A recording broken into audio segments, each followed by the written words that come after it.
Good morning, my all dear class 12th B students.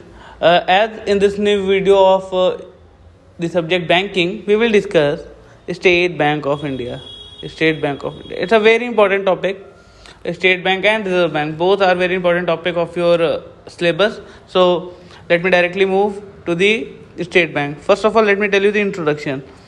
Actually, the State Bank was not completely established by its own, but there were few banks who were nationalized, and then the State Bank of India was formed. So let me tell you the history. Actually, after the First World War, there was a serious task of reconstruction of country. Means due to the World War, every country, the whole world has got affected a lot.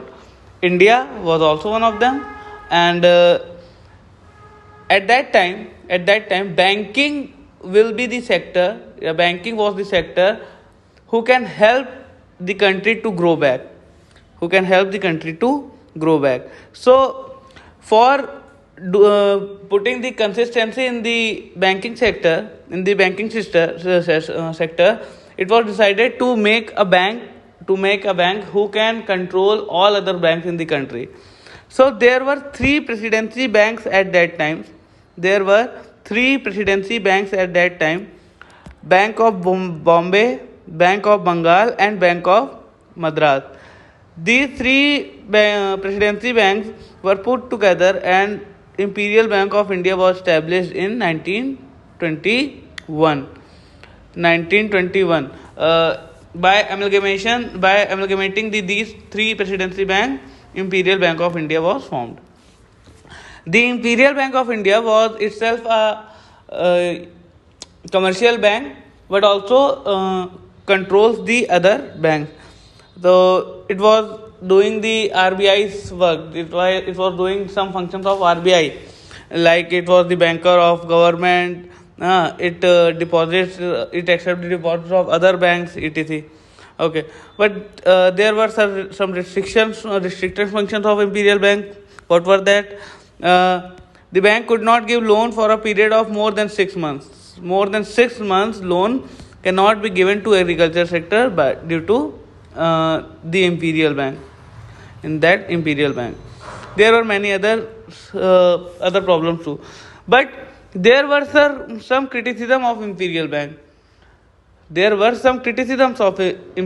First, that it is connected with free use of government funds with predominant non-Indian management.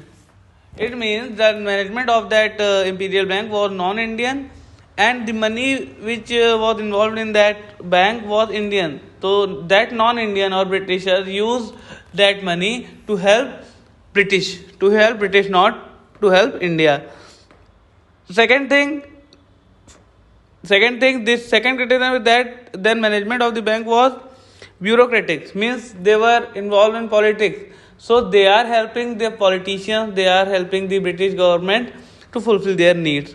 So these were some problems. So due to the above criticisms, in 1948, a committee was formed, and that committee went to the villages, and it has seen that Imperial Bank is not helping the villages and agriculture sector to grow. So that All India Rural Credit Survey Committee has given an advice to make a separate bank. So then the State Bank of India Act 1955 was passed, and State Bank of India came into existence in July 1955, as on 1st July 1955. So from 1st July 1955, State Bank of India has came in the circulation, and now at that time there were only 400 branches of this, and the headquarter of this was in Mumbai. Okay, but now there are numerous branches of this State Bank of India, and the State Bank of India is helping all over the country to the agriculture sector, farmers, and industrial sectors too. So State Bank of India is the biggest commercial bank in India right now. Okay. Okay. So management of State Bank of India. Management of State Bank of India means the central offices at this time the bank has 12,903 branches, and the local head office, first head office in Mumbai, Kolkata, Chennai, Delhi, Bhopal, Bangalore, Chandigarh, Lucknow. In Lucknow near KD Singh Babu Stadium you can see that SBI head office. Hyderabad, Guwahati, Bhubaneswar, Patna, and Ahmedabad. These are the major head offices or local head offices of the State Bank of India. In the next video, we will see the functions and importance of the State Bank of India, and our this chapter will be complete. So till then, keep learning, keep focusing on your doubts, and if you find any doubts or any query, you can ask. Our school is always there to help you out in all your needs. Till then, bye bye, students.